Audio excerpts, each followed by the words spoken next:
you. It's great to meet those who I've just met, to have these really important discussions. Because this is, like you, our ranking member, Boyle, this is my first time on rules, my first year. And sadly, for the last, first 100 days in Congress, here in rules, we've been talking about a lot of bills that really were about really hard issues to think about and talk about, in the sense that they were about banning books. They were about banning reproductive health care for women. They were about taking away the freedoms to learn, to make personal health decisions, to place our most vulnerable kids to be there to be bullied. But these bills are actually something that is going to have an impact. It's not a messaging bill. It's not something that's just about like getting people mad. This is about what are we going to do with our budget. And we need to remember, and I always remember, that the budget is really a reflection of your values. And the budget is two things. It's both what you spend and it's what revenues you raise, right? So we have the budget, we have, Chairman Arrington and our ranking member, we have Ways and Means, and then we have appropriations here, telling about each of those three things. And I think that we need I'd like my questions to talk a little bit about those two pieces of it. Because when I look at this bill, I see a bill that's going to really hurt the people from my communities that I care much about, and from the communities across this country. Especially, I represent a rural area, so I'm always talking about the rural areas here, that this bill would place so much harm and hurt for our farmers and our ranchers, for those kids who are in housing that's actually provided by the USDA, not by HUD, right? Those kids who are in those rental housing units, the ones who are depending on the nutrition programs that ranking member sort of talked about so eloquently.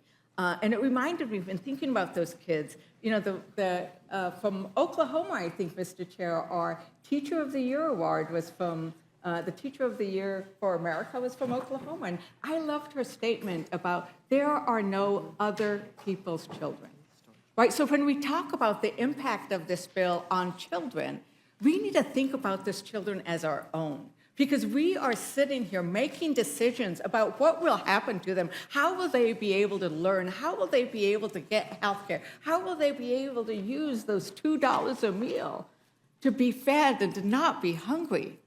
And it's those children that I have in mind when I'm thinking about what we need to worry about here. And how do we actually, make sure that we don't value the most powerful and the most wealthy at the expense of those who really need our help?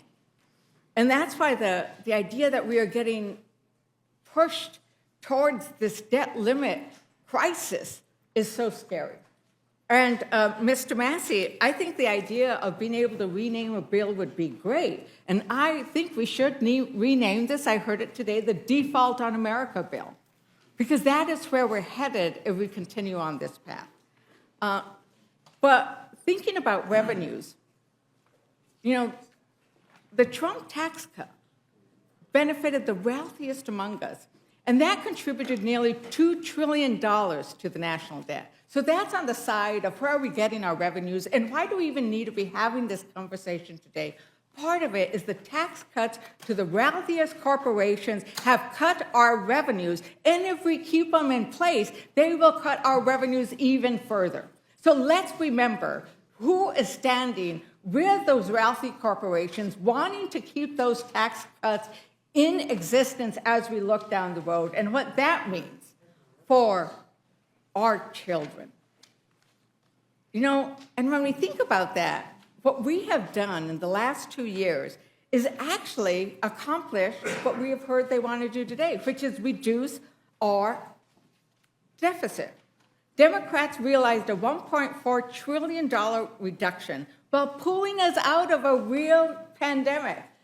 The reason we spent so much in the last 2 years was because we were facing something we had not faced in a century, which was a global pandemic which was killing our children, our elders, our most vulnerable. But we pulled ourselves out of the pandemic, so we can indeed, Mr. Massey, get on that plane without our masks. Thank heaven we did that. And we did it by adding 12 million jobs, investing in our infrastructure, increasing benefits for veterans, lowering health cuts, and so much more. We reduced the deficit. That's what we need to focus on, is how do you go about reducing the deficit? You know, and the other thing that we've done is spurred private investment. We have spurred so much private investment, about $435 billion in private sector manufacturing. So for those of us who want to see what we need in America, made in America, we are doing that with what we did in the last 2 years. But I want to talk a little bit about that revenue piece, about the moment we're in. And Chair Arrington, in terms of deciding how we address the debt limit, how many times have you voted to raise or suspend the debt limit without imposing automatic spending cuts? Well, I haven't voted on a clean debt limit, and in fact, the one that I voted on restored the deep 20% Obama cuts to defense. I thought that was the most important thing to do for our country. It created a bipartisan, bicameral debt and budget reform process. I was the only freshman on that committee. By the way, I started a bipartisan group after that for 2 years with Scott Peters. And so, you know, we were talking about the unfunded liability, the mandatory spending, the broken process that keeps... But what's the vote? Did you actually, as I understood it when I looked at the record, you voted to suspend the debt limit twice under Trump. I know of one time where we did a biennial budget, so that was preventing the start and stop CRs that are also inefficient and cost taxpayer monies. So, you know, you make judgments. We're worse off today. We should make these considerations every time, but it was not a clean debt ceiling. It wasn't like my colleagues, Democrat colleagues, are suggesting here. Do nothing. Absolutely nothing. Not a debt commission, not a biennial budget, nothing. So I haven't voted for a clean debt ceiling. Okay, I think when there's a reference to what our Democratic colleagues are doing, what I clearly heard from Ranking Member Rosa DeLauro was that we need to do the debt limit separately and then go through the appropriations process to determine what we would do in terms of what we spend, because then we could have a discussion of what should happen, who is going to get hurt from them. I really appreciate, Chairman Arrington, that when we have raised these issues of the most vulnerable, you have expressed your concern for those most vulnerable. And you said we do not intend to hurt those. But if we have, if we pass what we're passing here, there is no guarantee that we're not hurting them. And as we've heard from Ranking Member DeLauro, there is indeed a great likelihood that we will hurt them because we cannot afford to do a 22% cut otherwise. So I appreciate your concern for that, but what we really looked at, when we look at the math, Ranking Member DeLauro, I think you said at one time, it's a math issue, right? The numbers don't lie. So Ranking Member DeLauro, are we right to be concerned about what will happen to the most vulnerable? It is a question of the math. You can't say that, as was said earlier here in some place, that we don't even know where those cuts are. No.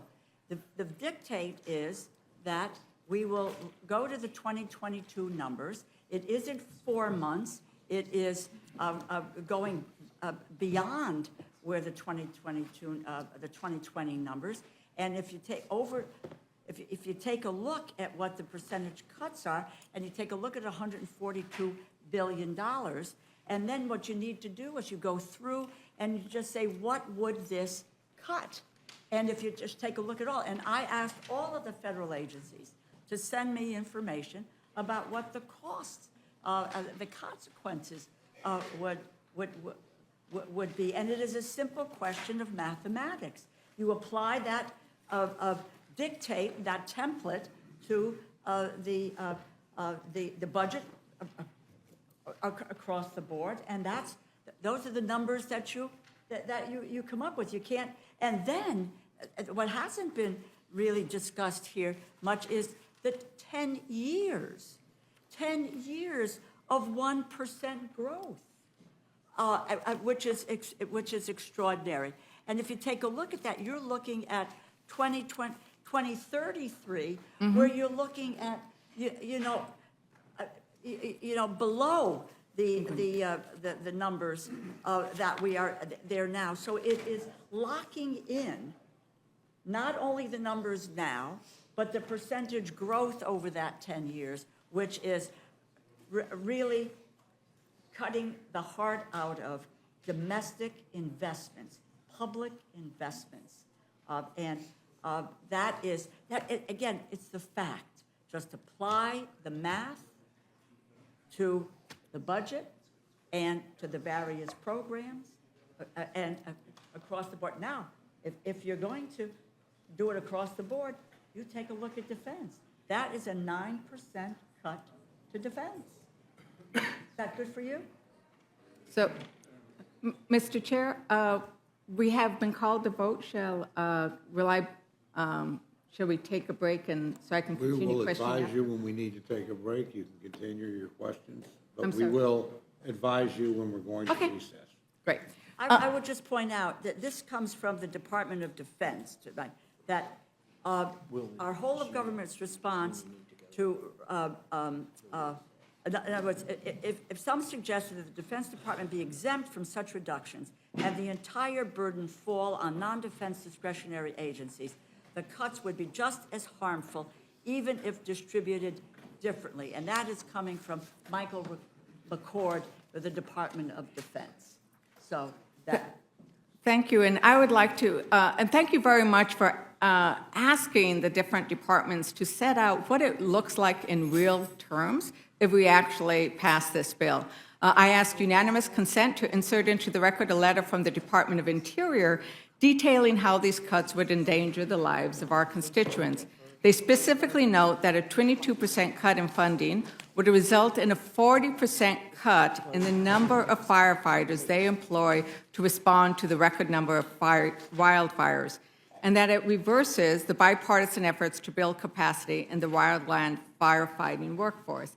As somebody who is very appreciative of the work that was done to fight fires, as we lost 543 square miles of forested land. This is scary and serious. I'm also concerned, and it's set out here. Lady, you have another document, or is this the one? This one, I just wanted to Without point out. objection, I just wanted to. Thank you. I would just point out that also with regards to this letter, it also detailed the significant cuts for tribal funding, right? Significant cuts for tribal funding, where we have indeed a problem in of murdered and missing Indigenous women. And the reason we have the problem of murdered and missing Indigenous women is we do not have enough law enforcement officers on the ground. And so there is a sense of the predators feel like there is an opportunity to take advantage of that jurisdiction. Ms. DeLauro, do you have that, the letter? I think you might know that it would result in 1,700 fewer law enforcement personnel for the BIA. Is that correct? Hang on a second. Yeah, I think I. Funding from the BIA registers to 7,000. It could be reduced by over 1,500 personnel. Instead of addressing the additional need tribes have identified to keep communities safe, they will instead face a steep reversal triggered by this this proposal. So it's so it's 1,500 personnel that would be going. And the same document talks about the Bureau of Indian Education. The cuts would lead to over 500 fewer teachers and other school staff, roughly 25% less funding available for basic education programs and services at BIE K-12 schools, and stop work on or force significant delays in much-needed BIA school repairs and facility construction projects. Currently, 83 or 45% of BIE schools are rated as in poor condition, reflecting a legacy of chronic underfunding. Thank you. Once again, thank you for raising the issue of the impact on our education, because we are the sole funders of the education of those children living on reservations and attending the Bureau of Indian Education schools. And so when we think about that, every child is a child we need to be concerned about. That is, I have a very big concern about that because those schools have been underfunded so long. I want to talk a little bit more about the spending cuts in the bill and their impact on Americans. In Arizona, because it's not just in New Mexico, I have some numbers that are scary, but in Arizona, increased college costs would be for 275,700 students, including the $1,000 reduction in the Pell Grants. For those of you who know people who have relied on the Pell Grants to get them through, those Pell Grants have gotten to be a smaller and smaller percentage of what we need for people to be able to go to college. And yet, this would cut the Pell Grants. In Texas, we'd have 710 fewer rail safety inspections. In Ohio, 2,000 people denied access to opioid treatment. In Iowa, the elimination of 2,900 preschool and child care slots, and thank you for saying they are not slots. They are children who want to learn. They are children who need to learn, and we now know that those early child care and early childhood learning experiences are key. Ranking Member Boyle, you voted on debt limit suspension before. You voted on a debt limit suspension where there was a Republican administration. Is that correct? That is correct. I, as a Democratic member, practice what I preach. I have voted for debt ceiling increase even when there's a Republican in the White House because I recognize the debt ceiling is about past spending that we have already voted on. It is not about future spending. So what we are doing is we are simply, as that says, we are recognizing and keeping healthy the fact that we've made these commitments and we are honoring the commitments that have been made. The full faith and credit of the United States is at stake when we're talking. That is correct, and I'd make 2 quick points about that. The first is, as I mentioned before, it is about past spending that Congress legally appropriated, voted for, often members of both parties, and that presidents, also of both parties, have signed. Second, I also recognize the reality and the history, and I was going to bring this up earlier, that the reason why the debt ceiling was created, it was created during World War I because Treasury wanted to make it easier to pay the debt rather than more difficult. I think those who created this mechanism more than a century ago would be quite surprised to see the way in which it is practiced by modern-day Congress. Thank you. Last Congress, last year we recognized the great need for better health care services for Native Americans when Congress passed, and I thank the chair for advocating that and for his continued advocacy of advanced appropriations for the Indian Health Service for fiscal year 24. I'm alarmed about what could happen with regard to those health care services. Chairwoman, the impact of reduced IHS funding by 22%, do you have a sense of what that might look like actually on the ground for people who need to go in and get care? Well, that's the services would be, as you pointed out, when you're looking at public safety and justice. Oh, I'm so sorry. It's on. Thanks. That in every capacity here, whether we're looking at public safety, justice, law enforcement, education, social services, health care, child welfare, all of this is subject to at least a 22% cut, which is, Indian Health Services, as we've talked about many times, has been underfunded. We were able to do something about the advanced funding, which was necessary. But if you begin to then pull back and roll back, I mean, I just think it's It's backward If- to be able to hold these children at risk, to hold Indian tribes at risk for their health. I want to see a greater support of health services on our tribal lands and for children and for adults. I think we have woefully let that go. And I thought for the first time in the last go-round, we were doing something. And Gentlelady will suspend. We have reached the time that we need to go and vote. Before we